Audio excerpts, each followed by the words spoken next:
کہاں پہ فٹ کریں گے وہ 18 سال یا 3 ٹینیور جن لوگوں نے گزارے, ان سے آپ کا کوئی سوال نہیں بنتا؟ دیکھیں ہمارا تو سوال سب سے بن رہا ہے, میں بات یہی بات کہہ رہا ہوں ان سے کہ جس طریقے سے انہوں نے یہ والی بات کی نا کہ ہم جن پہ اعتراض کر رہے ہیں ان کا ہم حصہ رہے یا الائنس رہے, وہی بات میں نے کی. ہماری نہیں برائے الزامات نہیں ہیں, چاہے پیپلز پارٹی ہو, چاہے مسلم لیگ نون ہو, اور چاہے پی ٹی آئی ہو, جو بھی گورنمنٹ آئی ہے وفاق میں, ہم نے ایک اچھی نیت کے ساتھ ان کا ساتھ دیا ہے. لیکن ہمارا بہت جلدی ہو جاتے ہیں نا, بائیک آؤٹ کر دیں گے, ناراض ہو جائیں گے, چیئر لے کے دوسری طرف جا کے بیٹھ جائیں گے. تو یہ آپ مجھے بتائیے کہ اگر جو وعدے کراچی جناب پورے پاکستان کو لے کے چلتا ہے, 65 سے 70% تک ریونیو کراچی سے جاتا ہے, تو ہم پاکستان کی بہتری کے لیے جو بات کرتے ہیں, کراچی کو اگر مضبوط کریں گے تو پاکستان مضبوط ہوگا. تو اس پہ ہمارا کوئی اعتراض ہوتا ہے یا احتجاج ہوتا ہے کہ بھائی یہ وعدے آپ نے کیے ہیں تو اس کو پورے کریں, تو انفارچونیٹلی نہیں. اب یہی ہے کہ اگر سوتیلے بچے جیسا نہیں فنڈ نہیں ملتا, اگر فنڈ ملتا ہے معذرت کے ساتھ نہیں, اب یہ دیکھیں یہ آن دا ریکارڈ, ہم کم سے کم گھڑی بھیج کے تو نہیں بھاگتے نا. ایک گھڑی جو کہ جس پہ خانہ کعبہ بنا ہوا آن ریکارڈ دی گئی, یہ سب پرانی باتیں, ان کو بیک کا تو ثبوت ہی نہیں ہے, بیک کا تو ثبوت ہی نہیں ہے. ٹھیک ہے, اب دیکھیں مجھے پوری بات مکمل کرنے دی جائے, میں ان کی دفعہ میں نہیں بولا. یہ الزام برائے الزام دیکھیں نہیں, میں آپ کو فیکشن فگر والی بات کر رہا ہوں, اور بات یہ کہ میں ان کی بات میں نہیں بولا. بات صرف اتنی ہے کہ جناب یہ ہم نے جب ہمارا جو ماضی کیا ہے, ہمارا ماضی یہ ہے کہ جب پریزیڈنٹ رہے پرویز مشرف صاحب, جب پریزیڈنٹ رہے زرداری صاحب, ان دونوں کے ٹینیور میں ہمیں ایک دفعہ کام کرنے کا موقع ملا as a city district government. ہمیں فنڈز جو ہے ٹھیک طرح منتقل ہوئے, تقریباً 300 ارب روپے.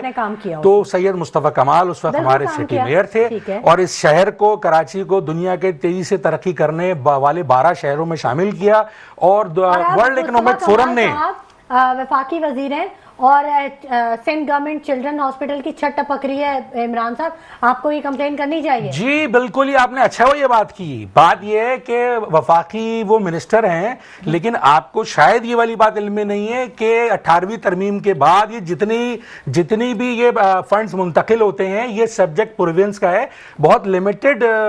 ایسے کیا فائدہ؟ یہ تو بات آپ کی ٹھیک ہے, ایسے منسٹری کا فائدہ کیا ہے, لیکن جتنے رائٹس ہیں ان کے, اس کے اندر رہتے ہوئے جو بہتر سے بہتر اس حیثیت کے لیے پاکستان کے لیے ہو رہا ہے. بہرحال کیا کہہ رہے تھے جاوید صاحب, آپ بولیں. میں عمران بھائی کی باتیں سن رہا تھا, اور دیکھیں اگر ان کے جیسا کہ ابھی آپ نے بھی کہا کہ ایک 3.5 سال کا دور, ایک 40 سال کا دور, اس کا کوئی اس میں بھی کرونا اور ایف اے ٹی ایف کے 2 چل رہے تھے, جو میں اکثر پروگراموں میں کہتا ہوں, تو اس کو اگر نکالیں, آپ کی باتیں مجھے یاد تھی اس لیے میں نے بول دیا. بالکل آپ نے یاد کیا اور صحیح کیا, آپ نے اتنی دفعہ جواب دوں گا, میں اس کا بھی جواب دوں گا. اتنی دفعہ اگر وہ نکالا جائے تو 1.5 سال کا. اب مسئلہ یہ ہے کہ اگر 1.5 سال ہمارے یا 3.5 سال رکھنے چلیں, اگر ان کی عمران صاحب کی بات رکھیں, تو 2024 میں وہ رزلٹ کیوں آیا کہ جس میں آپ کو دھاندلی کر کے سیٹیں دوبارہ. سر 1100 ارب روپے کراچی پہ کیوں نہیں لگائے؟ ایک سائن چاہیے تھا. 1100 ارب روپے کراچی پہ کیوں نہیں لگائے؟ تو بتا رہا ہوں نا, بتا رہا ہوں. ہم نے ایک سندھ ڈیولپمنٹ اتھارٹی کے نام سے کیا تھا, جس میں یہ بھی شامل تھے, اور ان کے ایم این اے کو 1 ارب روپے ملے. 1 ارب روپے ہر ایم این اے کو ملے, ہمارے بھی ملے, ان کو بھی ملے. یہ آن ریکارڈ بات ہے, اگر چاہے تو نکال کے دیکھ لیں. سر 1100 ارب روپے کے فنڈ نہیں لگے کراچی. 1100 ارب روپے کیش چھوڑی دینا تھا آپ کو, یہ سندھ گورنمنٹ کو 1100 نہیں, ہمارے پروجیکٹ جو تھے, آہستہ آواز, آپ لڑے نہیں, ان کو آپ 1100 ارب روپے کراچی کے لیے ریلیز نہیں کیے نہیں تھے, وہ پروجیکٹ تھے جس میں ہاں یا نہ کریں. 1100 ارب روپے کراچی کو دیے. بات سن لیں, یا تو آپ بول لیں یا میری بات سن لیں. نہیں بات کر لینے دیں نا, مانے نہیں دیے. بتا رہا ہوں نا, 1100 ارب کیش نہیں دیتے تھے, جیسے پہلے آپ سر آپ نے بائی اکاؤنٹ بھی نہیں دیے. مجھے بتائیں کہ 20 جو 80 بسیں آئی تھی گرین لائن کی, جو سندھ گورنمنٹ کو لانے تھی, وہ نہیں لے گئے. گھما رہے ہیں بات. 1100 ارب روپے کا پیکج ریلیز ہی نہیں ہوا. ریلیز ہوا تھا, کیوں نہیں ہوا؟ سارے آئے تھے. ابھی آپ دیکھیں جو بارشیں ہوئی ہیں, آپ نالے کے ساتھ جو دیوار دیکھ رہے ہیں, جھوٹ بول رہے ہیں. نہیں جھوٹ تو آپ بھی بولتے ہیں. آپ غلط بات کر رہے ہیں. میں اس طرح نہیں کریں. یہ 4 راتیں صرف خان صاحب رہے کراچی. آپ دیکھیں کراچی کو اگنور کیا انہوں نے. اگنور نہیں کیا, آپ لوگوں نے کیا. آپ دونوں چپ ہو جائیں, میں اقبال صاحب سے بات کروں. کراچی کے ہم لڑ رہے ہیں. آپ نے سندھ گورنمنٹ میں 40 سال رہنے کے بعد, کبھی مسلم لیگ سے, کبھی اپنا پیپلز پارٹی سے کرنے کے بعد, آپ نے کراچی کو کیا دیا؟ آج کراچی اس حال میں آپ کی میئرشپ دیکھیں نعمت اللہ خان صرف ایک دفعہ میئر رہتے ہیں. ہم ہی نہیں دیا جو دیا ہے, نہیں دیا, میں آپ کو بتا رہا ہوں ہمارے پاس پھر آپ کی باری میں بھی ایسے ہی بولیں گے جاوید صاحب. بالکل میں آپ تھوڑا سا خاموش ہیں, ان کی بات میں بھی اقبال صاحب سے بات کروں. آپ نے ایک بلدیہ کا ذکر کیا, ذکر کیا تھا, ٹھیک ہے, آپ نے یہ دیا تھا جو بلدیہ فیکٹری میں جو ثانیہ ہوتا, یہاں سے کاروبار سمٹ کے آپ دیکھیں دبئی اور پنجاب کے جو لوگ تھے وہ ہڑتالوں کی وجہ سے اور آئے دن کے فسادات کی وجہ سے چلے گئے تھے یہاں سے. آپ نے یہ کراچی کو دیا, کراچی کو آپ نے اگر کچھ دیا ہوتا تو آج آپ جعلی طریقے سے اقتدار میں نہیں آتے. ٹھیک ہے, اقبال صاحب سے بات کر لیتے ہیں. اقبال اڈوانی صاحب, میری آواز آپ تک پہنچ رہی ہے؟ اس کا جواب آ رہی ہے. اقبال صاحب دیکھیں, ہمارے پروگرام میں سب عوامی نمائندگان آتے ہیں, ایم پی اے, ایم این اے, منسٹر سے بھی باتیں ہم لوگ کر لیتے ہیں, اور جب یہ آپس میں اس طرح سے بات کرتے ہیں تو مجھے یہ افسوس ہوتا ہے کہ عوام ان نمائندوں کو چنتی اپنے مسائل کے حل کے لیے, اور الزام در الزام ہم دیکھتے ہیں کہ یہ الزام برائے الزام ایک دوسرے کو اس طرح سے ٹریٹ کر رہے ہوتے ہیں, تو بڑا عجیب سا رویہ فیل ہوتا ہے. اقبال صاحب, آپ نے کچھ محسوس کیا ابھی؟ دیکھیں وجوہات کیا ہیں کہ جو پارٹیاں ہیں, آپ جتنی بھی پارٹی ہو گئی, پیپلز پارٹی ہو گئی, پی ٹی آئی ہو گئی, ایم کیو ایم ہو گئی, ان لوگوں کے ساتھ سب سے بڑی پرابلم یہ ہے کسی نے کچھ کام نہیں کیا تو ہر کسی کو بولنے کے لیے بہت کچھ ہے ایک دوسرے کے اوپر. کیونکہ مجھے بتائیں, ابھی آپ کسی بھی پارٹی کے بارے میں مجھ سے پوچھیں تو میں بات کروں تو میں ڈائریکٹ تو کسی کا, آپ کس پارٹی کے بارے میں بات کرنی ہے, میں بتاؤں کیا کام کس نے کیا ہے, نام لے آپ میرے پاس. اچھا, ایم کیو ایم کہتی ہے کہ ایم کیو ایم نے بہت کام کیا ہے کراچی میں. دیکھیں ایم کیو ایم 1988 سے آج تک ہر وقت حکومت میں رہی ہے, تو مطلب جس تباہی کی بات کرتی ہے حکومت ایم کیو ایم کے پاکستان میں, یہ پرابلم ہر اس پرابلم کی بات جو کر رہی ہے ایم کیو ایم ہر وقت حکومت میں رہی ہے. پرابلم میں بھی کون سے دور میں حکومت میں نہیں رہی, ہر وقت حکومت میں رہی ہے. اور ہر وقت, اور ایم کیو ایم نے جب ایم کیو ایم بنی تھی اس وقت جو ان کا جو مین نعرے تھے جو کراچی کے حوالے سے کہ کوٹا سسٹم ختم کریں گے, انہوں نے آج تک ختم کیا نہیں کیا. مشرف کے دور میں ان کے پاس جتنی پاور تھی شاید ہی کسی کے پاس ہو, انہوں نے اس وقت ختم کیا نہیں کیا. لیکن جب کوئی پرابلم آتی ہے تو وہ پبلک کے جو پاپولر نعرے ہوتے ہیں ان کو لے کر بات کرے گی, گورنمنٹ کے اوپر پریشر بلڈ اپ کرتی ہے ایم کیو ایم. ایک اشرت العباد صاحب کی ایک شاید وہ ویڈیو بھی وائرل ہوئی تھی جس میں وہ سائن کر رہے تھے کہ کوٹا سسٹم ہمیشہ کے لیے, اس کو ان لمیٹڈ ڈیز کے لیے کر دیا ہے. ایسا بھی کچھ ہوا تھا کوئی؟ نہیں تو ایم کیو ایم کیوں سندھ کی گورنمنٹ کے ساتھ رہتی ہے جو گورنمنٹ کبھی کوٹا سے, مطلب بلکہ میں تو خود یہی سی بات کروں گا نا, مشرف کے دور میں تو ان کے پاس بہت بڑی پاور تھی, انہوں نے اس وقت کیوں ختم نہیں کیا. یعنی مقصد کہنے کا ایم کیو ایم ابھی سے آج تک, دیکھیں ایم کیو ایم کی کمپلین ہمیشہ حکومت سے رہتی ہے, آپ دیکھیں جب بھی, اور ایم کیو ایم خود حکومت میں رہی ہے. کون سے دور میں ایم کیو ایم حکومت میں نہیں رہی, کب کام کیا؟ یہ جب اس کی بات کر رہے ہیں مصطفیٰ کمال کی, اس کا تو کام جو اس سے پہلے جو میئر تھا نعمت اللہ خان, اس نے سب کھود کے چلا گیا تھا, وہ فنڈ مل گیا تھا مشرف کی طرف سے. وجہ بتاؤں کیوں, آپ کو پتا ہے اس وقت وار چل رہی تھی افغانستان کی, اور کراچی پورٹ پہ امریکہ اور یورپ کا پورا نیٹو کا اسلحہ کراچی پورٹ پہ آتا تھا, تو کراچی بنانا تو مجبوری تھا ہمارے اسٹیبلشمنٹ کا. تو اس وقت فنڈ زیادہ دیا گیا تھا اور بنایا گیا, اس کی یہ ہمیشہ کریڈٹ لیتے ہیں. باقی اتنے سال تک یہ گورنمنٹ میرے آج تک کام کیا کراچی کے لیے انہوں نے کیا کام کیا. کیا معاملہ ہے اڈوانی صاحب؟ اس کا 1100 ارب کا 1100 ارب جو پی ٹی آئی نے کہا تھا. جی تو پی ٹی آئی تو دیکھیں, پی ٹی آئی تو ابھی بھی جو باتیں کر رہی ہیں, دیکھیں پی ٹی آئی کو 3.5 سال ملے, اور پی ٹی آئی سب سے بڑا پتہ ہے کلیم کیا کرتی ہے کہ ہم کو کووڈ میں پرابلم ہو گئی. پاکستان کو, آپ سنیں, پاکستان کو کووڈ میں جتنا فائدہ پہنچا ہے نا, اتنا فائدہ پاکستان کو کبھی نہیں پہنچا. پی ٹی آئی کو تو کووڈ سے اتنا فائدہ, میں بتاتا ہوں 2-3 چیزیں. اس وقت کیا ہوا تھا, یورپ امریکہ جتنے ملک تھے انہوں نے 0% انٹرسٹ پہ لون دینا شروع کر دیا اپنے لوگوں کو. 0% جو لون دیا گیا تھا, جو اوورسیز پاکستانی تھے وہ سب پاکستان میں پیسہ انویسٹ کر گئے.